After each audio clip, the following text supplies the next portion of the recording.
Então, estamos começando a transmitir o nosso programa mensal de perguntas e respostas, hoje com meia hora de atraso por problemas na transmissão.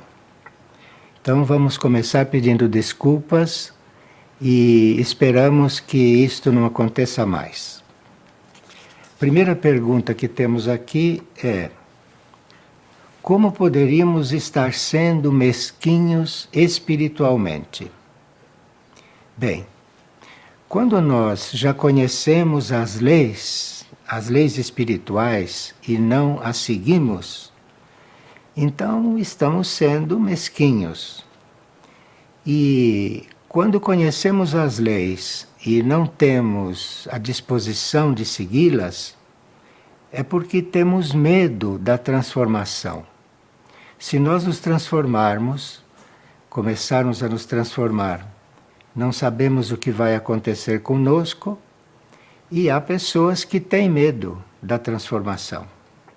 Então, isto é uma espécie de mesquinharia diante das oportunidades que temos. A outra pergunta que nos chegou é a respeito de um sonho muito interessante. A pessoa sonhou que encontrou um baú cheio de moedas antigas e que algumas eram de ouro e outras eram moedas de madeira. Bem, primeiro, o baú é símbolo da memória humana. O baú, porque o baú geralmente tem coisas velhas e tudo, e aquilo então é o símbolo da memória humana. Agora, no nosso baú, então tem muita coisa. E esta pessoa sonhou que o dela estava cheio de moedas. Então, as moedas de ouro eram as recordações positivas que estavam guardadas no baú. E as moedas de madeira eram as negativas. E vamos ver se esse é um convite para trocar aquilo que está guardado nas suas memórias. Se daqui por diante consegue ter recordações mais positivas, para que este baú tenha só moedas de ouro. Os sonhos nos instruem muito, sabe? E é muito bom que a gente se abra para perceber o simbolismo dos sonhos, porque eles nos dão realmente muitas lições. E uma pessoa está perguntando como é que fazemos para os nossos pensamentos e as nossas atitudes não serem pautadas no egoísmo e na autodefesa, inclusive na prática espiritual. Se para nós não sermos egoístas e para nós não queremos nos defender tanto, se é necessário passar por provas e por penitências. Sim. Há dois caminhos para nós resolvermos nos curar até certo ponto do egoísmo, porque curar de todo o egoísmo é um pouco difícil. Mas há dois caminhos para nós curarmos o egoísmo. O primeiro caminho é o da compreensão. É a gente compreender que é egoísta, que isto não faz bem para o próximo, não é? E a gente acaba se trabalhando. E o caminho é a gente colocar o próximo sempre numa posição mais importante. É a gente cuidar mais do próximo do que de nós mesmos. Este é o caminho da compreensão. Agora, se nós insistimos na atitude egoísta, se nós insistimos nesta atitude de só pensarmos em nós, então, se isto não é curado com a compreensão, vai ser curado pelo sofrimento. Então, existem esses dois caminhos. E cada um que desenvolve o egoísmo vai experimentar um tipo de sofrimento, dependendo do grau do seu egoísmo. E aqui uma pessoa está voltando a um determinado assunto e nos perguntando qual é o benefício que traz a castração para os animais. Porque ela soube que os animais castrados se tornam mais domésticos e que entram mais declaradamente numa linha humana, uma linha de imitar o homem, não mais do que o animal que não é castrado. Então, a castração faz com que a energia do animal, a potência do animal, não fique localizada na sua área sexual. Mas o animal sendo castrado, a energia vai mudando de posição e vai entrando por outras áreas do animal, como por exemplo, áreas cardíacas, a área da cabeça, não é? E isso então vai mudando o temperamento do animal. Agora, para a gente receber uma explicação destas, precisa que a gente seja compreensivo, porque senão isto normalmente não é muito aceito. E muitos pensam que o animal castrado está limitado no seu poder de vida, na sua criatividade e tudo isso. Sim, este é um assunto um pouco controvertido, mas se pode observar que o animal castrado, o animal que não tem mais aquela atenção voltada para a sua área sexual, tende a desenvolver a área mental. E embora ele naturalmente não tenha este caminho, mas o contato com o homem, o contato com o ser humano, e principalmente um ser humano que tenha interesse no desenvolvimento do animal, isto tudo vai lançando no animal o germe, certos germes na mente, não? E isto começando e isto desenvolvendo, começa a surgir dentro de certos animais, principalmente os animais que têm contato conosco, que temos alma. Então, isto começa a surgir no animal um embrião de alma, um embrião de ser psíquico. E isto é uma realidade. E esta mesma pessoa está perguntando se é correto nós usarmos cera de abelha para cosméticos naturais e se é permitido usar o mel das abelhas como alimento. Bem, aqui este é outro assunto bastante controvertido. Tudo aquilo que a gente retira de uma colmeia está fazendo com que falte para as abelhas, não? A não ser que a gente seja não só um bom apicultor, mas que a gente tenha uma sensibilidade para saber se ali certas coisas estão sobrando, certas coisas estão produzidas demais e se pode usar uma parte. Mas mesmo assim, quando se vai mexer numa colmeia, sempre há muita mortandade de pequenos seres. Então, espiritualmente falando, não se deveria usar não só produtos animais, mas muito menos os produtos das abelhas. Não é? Agora, como o produto das abelhas é muito precioso sob muitos aspectos, então, espiritualmente, seria permitido, quando sobra mel nas colmeias, você retirar o que sobra, não é?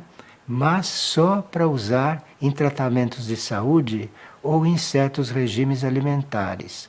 Quando uma pessoa precisa de um reforço, uma coisa assim. Porque senão o mel é algo que deveria ser deixado para as abelhas. Mesmo porque quando uma colmeia imigra, ou uma parte dela imigra, vai-se embora, nunca se sabe por que isso está acontecendo. Isto é um assunto, por mais que a gente pensa que o conhece, nós não os conhecemos bem não, sabe? As abelhas não são vidas que tiveram origem nesta Terra. As abelhas são vidas que existem em um planeta muito mais evoluído do que a Terra, e é um planeta que é um dos regedores da Terra. Então este planeta nos enviou as abelhas, como nos enviou outras coisas, que não vem ao caso agora. Mas este planeta enviou as abelhas para cá para nos ensinar algumas coisas.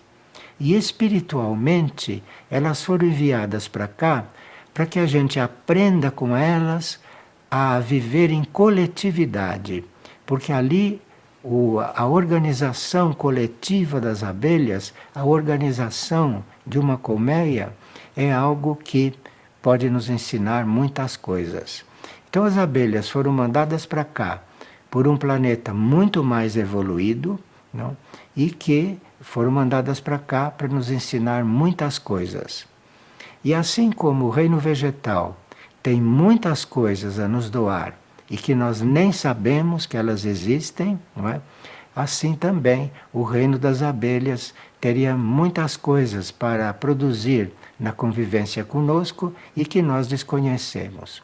Porque nós não temos o reino animal como nossos irmãos menores, ou nossos irmãos que estão num outro nível de consciência. Nós temos os animais e os temos em conta de outras coisas, como vocês sabem. E a doação, por exemplo, do reino vegetal, se nós conhecêssemos todo o potencial do reino vegetal, e se nós tivéssemos diante do reino vegetal uma atitude realmente fraterna, esse reino vegetal revelaria, ou nós descobriríamos no reino vegetal, remédios para todas as doenças. Na Terra não haveria doenças que não tivesse cura. Mas, por causa do nosso comportamento, do nosso relacionamento com o reino mineral e com o reino vegetal e com o reino animal, existem tantas coisas na Terra que não podem ser curadas. Mas o reino vegetal tem coisas para nos doar que acabariam com certas doenças incuráveis. E o reino mineral também. O reino mineral, por exemplo, não só com o uso de certas pedras, mas também com o uso da água. Nós usamos a água, mas não conhecemos a água realmente. Nós, quando usamos a água, nós não sabemos com o que estamos lidando. Entende? Então, a água tem muitas coisas que nós não descobrimos nela, tem muitas coisas ocultas para nós e poderia nos prestar muito maiores serviços. Mas nós teríamos que ter a água não só como algo que tem uma sensibilidade, porque a água tem uma sensibilidade. A água é um mineral muito sensível e a água tem ainda muitos segredos. Não que ela esconda os segredos, mas que nós não encontramos, não descobrimos, porque não temos um relacionamento correto com a água. E quando você pensa que o nosso corpo físico é água 70%, então veja o quanto nos faltaria para nos sentirmos mais irmanados com a água. Porque tendo tudo isso de água nas proporções do nosso corpo, teríamos que ter para com a água uma outra atitude. Temos uma relação com a água quase como temos com um animal. E parece, segundo aqueles que são sensitivos e que começam a conhecer a água, parece que a água sente tudo isso. E a água se transforma segundo a nossa atitude no contato com ela. Agora, com respeito ao reino animal, que para nós também é um reino que nós não temos muito em conta como nossos irmãos menores, não? Mas temos os animais em conta como produtos, como objetos, como coisas úteis, não?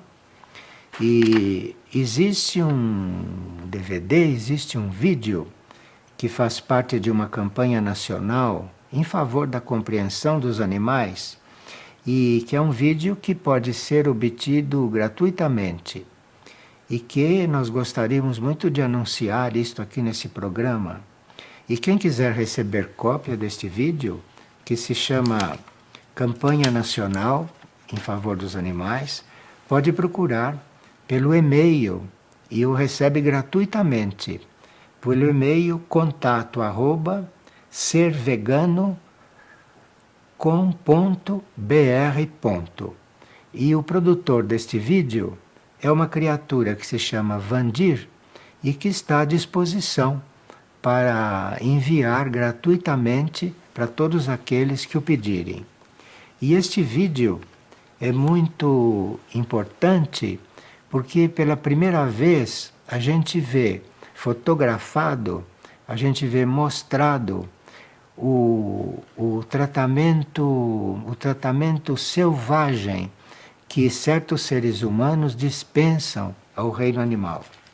E o vídeo diz que se nós entrássemos um dia em um matadouro, veríamos coisas que nem acreditaríamos.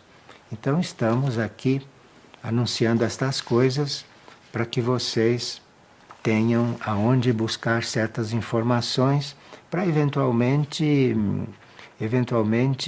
se limitarem a terem os animais como nossos irmãos menores, mas não como objeto de exploração. Isto é muito importante. E aqui existe uma informação também que não é naturalmente uma informação científica, mas que pode ajudar muito aquelas pessoas que são sensíveis e que gostam de estudar a vida.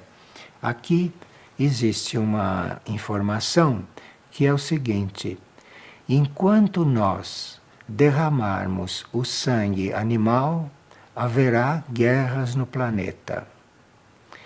Isto, os políticos e os economistas não sei se concordam com isso, mas se você tiver uma observação interna do seu mundo interior, você vai ter uma resposta para isso. Mas como a humanidade está sempre buscando evitar as guerras e não consegue, apesar de que há muito interesse não que haja as guerras, porque entre a indústria de medicamentos e a indústria bélica há um grande interesse que as guerras não acabem. Mas nós, que somos pessoas nem sempre bem informadas, não? Quando vemos uma guerra, atribuímos a tantos fatores. Mas há muitas coisas atrás de uma guerra, como vocês sabem. Bom, mas aqui existe uma lei que diz que enquanto você derramar o sangue animal, você pagará com o sangue humano. E como é que a gente paga com o sangue humano? São as guerras. De forma que nós precisamos pensar, precisamos refletir e precisamos, em muitas coisas, buscar as respostas em nós mesmos. Porque esta civilização é estruturada de tal maneira que certas respostas você não encontra nela mesma. Então, para você entender por que existem certas coisas, como por exemplo as guerras não terminam no planeta, não basta o interesse da indústria bélica e da indústria farmacêutica. As guerras não terminam porque nós derramamos o sangue animal, então temos que pagar com o nosso sangue. Isto não vai mudar nesse ciclo do mundo, nós sabemos, mas na nossa consciência pode mudar. Porque se na nossa consciência isso fizer uma mudança, isto reflete no universo. O universo percebe, o universo grava o que surge na sua consciência. Então, quando você muda a consciência, nem sempre é na esperança que as coisas se transformem na superfície da Terra. Mas quando você muda a sua consciência, isto contribui para que haja transformações em outros níveis da Terra, como por exemplo na sexta dimensão da Terra, que é a dimensão onde vivem nossos irmãos intraterrenos, que vivem na sexta dimensão. Então, nós temos nesta mesma Terra certos exemplos, temos nesta mesma Terra uma irmandade, irmãos nossos humanos, só que não estão na terceira dimensão como nós estamos. Eles vivem na sexta dimensão. E lá, certas coisas são bem diferentes aqui da vida de superfície. Então, nós aqui estamos na terceira dimensão, onde certas coisas ligadas às leis materiais, ligadas ao plano moral, ligadas ao plano espiritual, não têm tanto desenvolvimento como tem nas outras dimensões. E há seres evoluídos entre nós na terceira dimensão que já têm uma certa consciência na quarta dimensão e na quinta dimensão. Os intraterrenos vivem na sexta dimensão, que nós não temos alcance para chegar ali, por enquanto. E temos a sétima dimensão, que é para onde somos convidados a ir depois que desencarnamos, ou mesmo desencarnados em espírito, como estão nos mostrando e convidando os nossos instrutores divinos. E esta mesma pessoa que gostaria de saber como faz para amar a sétima dimensão, porque ela está escutando nas aparições de Maria o convite a respeito do paraíso, então ela quer saber como ela faz para amar essa sétima dimensão. Então, você, para amar a sétima dimensão, você precisa ir se desapegando de tudo aquilo que te atrai na terceira dimensão. Isto não quer dizer que você fique indiferente aqui na terceira dimensão, mas você não precisa ficar indiferente, mas você pode ficar trabalhada, se trabalhar, no sentido de que a terceira dimensão não te atraia tanto. E aí, se você muda de interesse, se você cuida dessa transformação, acontece uma química dentro de você, uma química oculta. E dentro dessa química oculta vai começar a surgir na sua consciência o interesse pelas outras dimensões. E à medida que surge esse interesse na sua consciência pelas outras dimensões, essas outras dimensões começam a responder. E aqui, esta mesma pessoa tem um filho de 32 anos que está com muitos transtornos, inclusive transtornos bipolares, e ela está com isso se sentindo muito, está sofrendo muito com isso e às vezes tem muita necessidade de chorar, coisa que antes ela não fazia. Bem, não vamos conversar a respeito da sua necessidade de chorar, porque a sua necessidade de chorar pode ser um bom sinal, não é? Pode ser um bom sinal do seu nível de consciência. Mas você, em vez de se preocupar, porque lhe vem vontade de chorar pela situação de seu filho, você, à medida que chora, ofereça esse sofrimento para equilibrar o sofrimento daqueles que sofrem mais do que você. Porque deve haver gente neste mundo que sofre mais do que você, sem dúvida alguma, não é? Basta olhar para o Oriente Médio neste momento. Então, você, se tem um filho bipolar, se você chora por isso, ofereça esse sofrimento. Ofereça esse sofrimento para alívio do sofrimento de outros irmãos seus. E mude de ideia sobre o sofrimento, sabe? Mude de ideia sobre isso. O sofrimento, quando ele não é buscado, mas quando o sofrimento chega sempre para nos purificar. Então você mude a ideia sobre o sofrimento. Sofrimento não é algo que chegue só para te fazer sofrer. O sofrimento é algo que te purifica. Então, o sofrimento neste planeta, na sua superfície, faz parte da nossa escola de purificação. na nossa escola de purificação.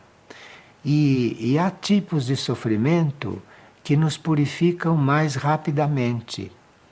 E quando nós somos purificados rapidamente, acontece uma química dentro de nós que nós vamos nos sentindo libertos. Então, certos sofrimentos muito fortes, em princípio, nos deixam muito concentrados na dor. Mas se esse sofrimento chega num certo limite, você começa a experimentar a sensação de estar sendo liberto, liberto de alguma coisa. Mas isto você só encontra bem naturalmente enquanto sofre por alguma razão. De forma que o sofrimento não é só uma coisa negativa e que a gente busca mitigar. O sofrimento, por mais que você cuide de sofrer menos, sofrimento deve ser reconhecido como uma escola na qual a gente vai aprender algumas coisas. E aqui uma pessoa conheceu uma outra que não queria mais frequentar o seu núcleo religioso e que não queria mais comungar. E ela, como tinha bastante relação com ele, não é? Disse que por que ele não queria comungar? Ele disse que não queria comungar porque ele não acreditava mais naquelas pessoas com as quais ele estava se confessando. Porque é da lei religiosa em certos núcleos, não? Que a gente precisa confessar antes de comungar. E a dificuldade dele era o confessor, porque ele teve algumas experiências e deixou de acreditar naqueles que eram seus confessores.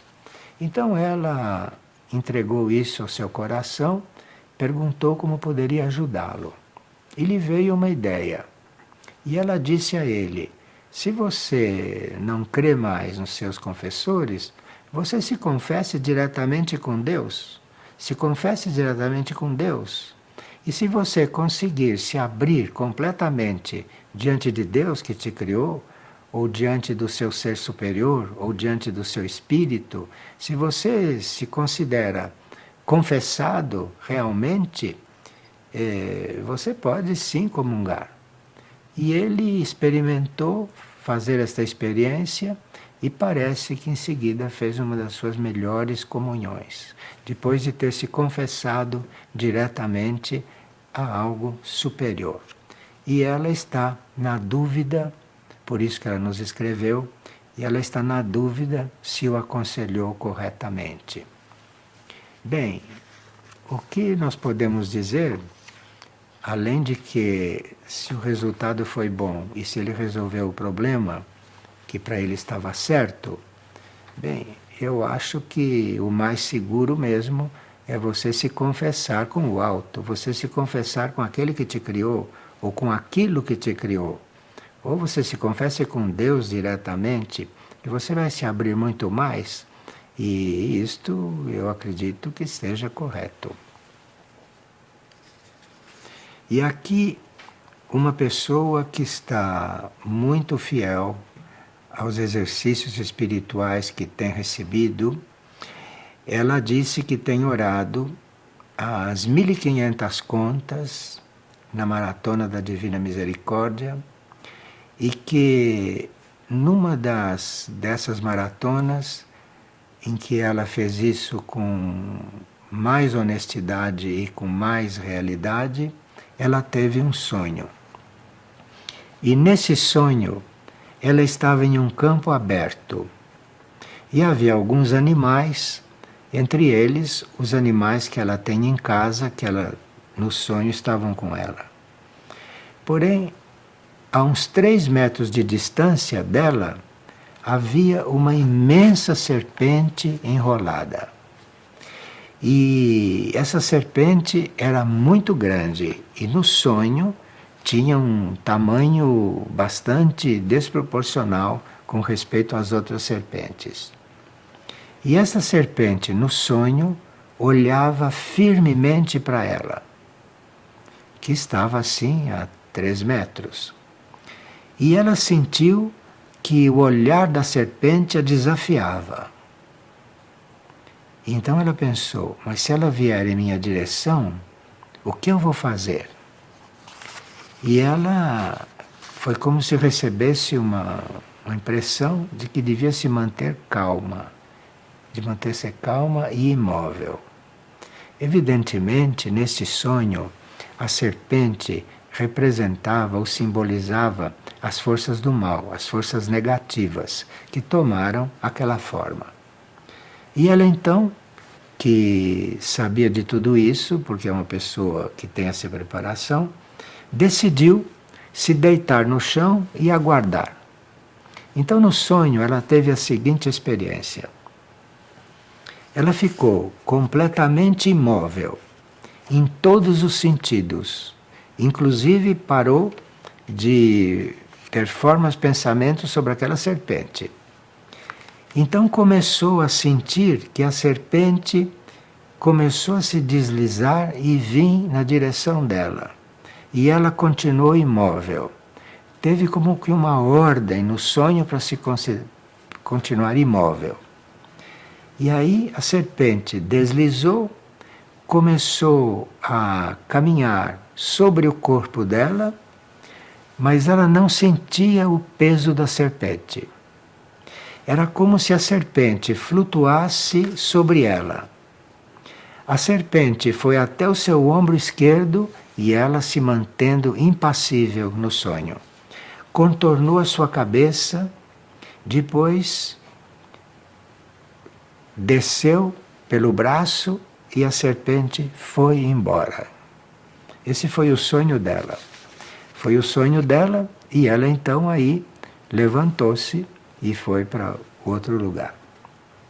E ela ficou muito grata quando teve esse sonho. Então, e ela está contando isso e perguntando em que lei que isso está baseado. Como é que ela pode ter este sonho? Que lei é essa? Bem, uma das leis é que nós não devemos atacar o mal. E você ficou impassível diante dessa serpente. O mal não é para ser acolhido, mas o mal não é para ser provocado. E diante do mal, o verdadeiro comportamento foi aquele que você no sonho teve. Foi de ficar absolutamente neutra, como se você fosse insensível. Você não estava insensível, porque a serpente caminhava pelo seu corpo e você sentia. Então, você aprendeu que assim como o mal vem, ele passa. Se você está neutra diante dele. É um sonho muito instrutivo e que poderá ajudar muitas pessoas a se fortalecerem um pouco.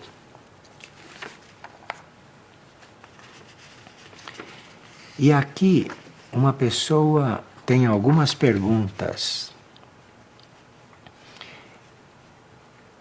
O que significa a passagem bíblica aonde Jesus diz: "Eu sou o caminho, a verdade e a vida, e ninguém vai ao Pai senão por mim"?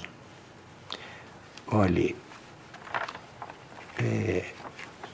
Jesus, o cristianismo, os cristãos, isto não tem nada a ver com o que foi Jesus e com aquilo que era a realidade. Quando ele diz: "Eu sou o caminho, a verdade e a vida", isto queria dizer que ele tinha realizado em si o plano evolutivo que prevê o que deve chegar a ser um homem. Como havia um plano, há um plano evolutivo, há um arquétipo para o que deve ser um homem, o que deve ser um membro desta humanidade.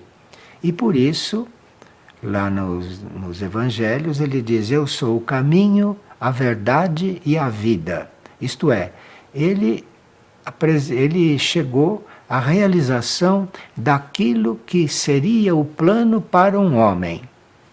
Eu sou o caminho, a verdade e a vida. Que está previsto que um homem pode chegar a ser, ele foi.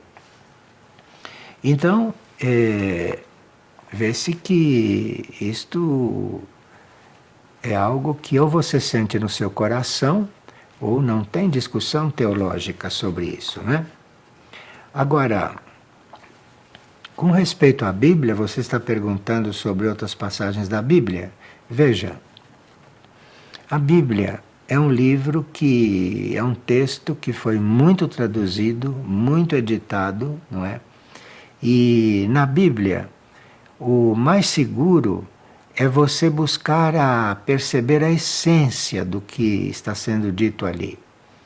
E deixar as aparências, deixar a coisa formal. Você busca a essência daquilo ali. E buscando a essência, você vai perceber alguma coisa. Mas é preciso que a Bíblia não seja para você uma coisa infalível. Porque a Bíblia foi traduzida, a Bíblia foi composta por homens, não? Então, eu sou o caminho, a verdade e a vida é uma coisa muito íntima, muito interna, que quer dizer que um homem em um corpo físico, um ser em um corpo físico, pode chegar a ser aquilo que o arquétipo indicaria para todos nós. Isto é muito importante, então. Agora, como conciliar o livre-arbítrio, ela mesma pergunta, com a onipotência de Deus, com a onipotência da criação? Se a criação é onipotente, como é que nós podemos ter livre-arbítrio? Como podemos fazer o que quisermos? Sim, a criação é onipotente e deu o livre-arbítrio para nós porque quis, porque deve estar fazendo alguma experiência conosco, não? O universo deve estar fazendo alguma experiência com esta humanidade, a única que tem o livre-arbítrio. Porque nenhuma humanidade, nenhuma outra humanidade mais avançada tem livre-arbítrio, porque o ideal de uma humanidade evoluída é seguir a lei. O ideal da humanidade evoluída é saber qual é a lei que ela deve ser, qual é a lei que ela deve viver e seguir, e não o livre-arbítrio. Livre-arbítrio foi um pedido que esta humanidade fez logo no começo e que o Criador está fazendo uma experiência nesta direção em que a humanidade pediu. Então, no fundo, o universo, a criação está fazendo uma experiência conosco, com esta humanidade, para ver, não é, no que isto vai dar e qual vai ser o resultado disto. Então, a criação continua a ser onipotente, a criação faz o que ela quer, mas acontece que, nesse sentido, o que ela quer é que a gente possa escolher para aprender através da experiência. E talvez, por causa do livre-arbítrio instalado, talvez seja por isso que a Terra, como planeta, até hoje é uma escola também através do sofrimento. E uma pessoa está dizendo que recebeu a imagem da peregrina em sua casa e que este ano ela precisou vender a casa e morar em outro local. E ela está perguntando se com a mudança, se ela perdeu a proteção desta peregrina Nossa Senhora, porque mudou de casa. Não. Um ser divino ou um ser evoluído que imprima a sua energia em algum lugar desta terra, aquela energia atua sobre esta terra. Então, se você levou esta imagem peregrina para sua casa e se você sentiu que aquela imagem deixou na sua casa algo impresso, e se depois você teve que mudar de casa, aquela energia ficou ali enquanto ela era reconhecida, enquanto havia devoção por ela, enquanto você tinha devoção por aquilo que sentia dentro da sua casa. Porque isso é um assunto de devoção, devoção com as coisas divinas. Então, ela deixou energia ali. Enquanto houver ali dentro pessoas devotas, aquela energia vai sendo alimentada. Agora, a devoção sincera vai alimentando aquela energia. E essa energia vai se dissolvendo a partir do momento em que não é mais reconhecida, não é mais sentida, não é mais percebida. Isso é a magnetização desses seres divinos nos locais por onde passam, ou nos lugares aonde emitem estas vibrações.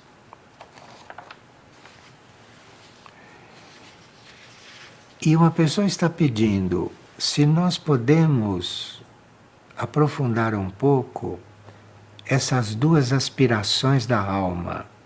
Porque a pessoa sabe que as nossas almas aspiram a fazer uma entrega cada vez maior e aspiram a se converter. Ela aprendeu isso, acredita nisso e acha que a sua alma está querendo estar mais entregue e estar mais convertida. A entrega, a alma quer se entregar cada vez mais, porque a alma é a alma que já sabe que é a entrega que produz mudanças no seu ser. E a conversão é aquilo que muda radicalmente a direção das suas tendências naturais. Nós, como personalidades, como mente, podemos não saber disso. Podemos não saber o valor da entrega da alma e o valor da conversão da alma. Mas a alma que deseja isso, ela já sabe, porque ela já sente, ela já percebeu. E para uma alma que está no caminho, e para uma alma que já sentiu a atração do espírito, a entrega e a conversão é aquilo que ela mais quer. E é nesse trabalho que ela gostaria de se aperfeiçoar. Agora, nem sempre a nossa alma já chegou no ponto de estar trabalhando mais profundamente a entrega e a conversão. Mas se a alma já está trabalhando isso até um certo ponto, você, como personalidade, como mente, vai sentir, vai perceber. Então, se você colaborar com isso, você vai concretizar este processo. Porque à medida que sua alma for se entregando mais para o espírito e for se convertendo mais para as coisas do alto e não para as coisas aqui da terra, isto vai refletindo na sua mente, vai refletindo na sua personalidade. E aí você vai poder colaborar com isso. E se você já sente um princípio de necessidade de entregar-se e um princípio de necessidade de se converter completamente, alimente esse princípio, porque isto vai ser a sua maior alegria se você perceber que isso está acontecendo em você.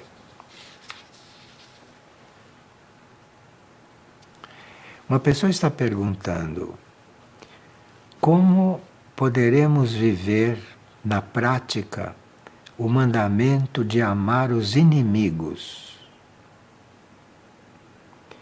e, ao mesmo tempo, desejar não mais conviver com as pessoas que nos fazem mal? Bem, veja. Quando você ama de verdade, o amor resolve tudo, o amor resolve qualquer coisa.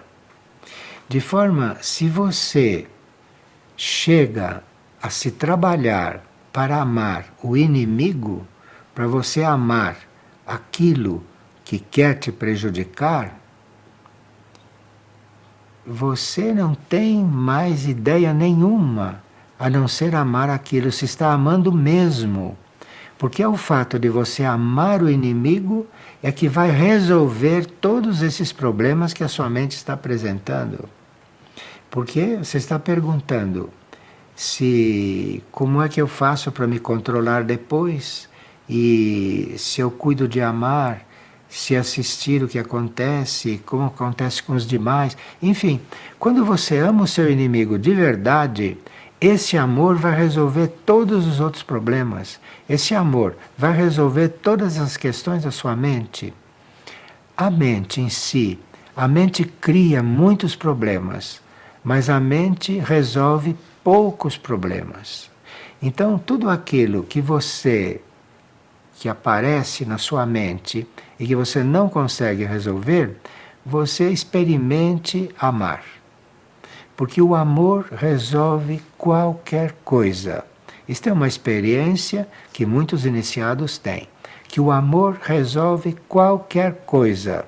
Há vários tipos de amor, há vários graus de amor, não o amor desta terra de superfície, mas há muitos graus de amor. Amor universal, amor cósmico, amor espiritual, há muitos graus de amor. E quando você se propõe, se dispõe a amar os inimigos, este amor universal vem ao seu encontro. E através do amor universal você consegue amar os inimigos. Porque os seus inimigos fazem parte da criação universal. Então é o amor universal que vem em seu auxílio. Amar o inimigo, isso não nasceu de você. Isso é muito difícil que possa acontecer na sua mente. Mas se você aceita esse desafio, se você resolve amar seu inimigo, é o amor universal que vem em seu auxílio e faz isto em você. Então você não tenha preocupação do que acontece a partir daí. Bem, aqui hoje nós vamos encerrar por hoje e o nosso próximo programa será, se Deus quiser, no dia 26 de outubro, às 20 horas, que é a última segunda-feira de outubro. E esperemos que em outubro não haja esses problemas de internet, que a gente tenha trocado de provedor. Quem sabe se a gente vai tomar alguma providência para que da nossa parte isso não aconteça mais. Agora, isso está entregue ao universo, como nós todos estamos entregues ao universo. Então, até o dia 26 de outubro, às 20 horas, se Deus quiser.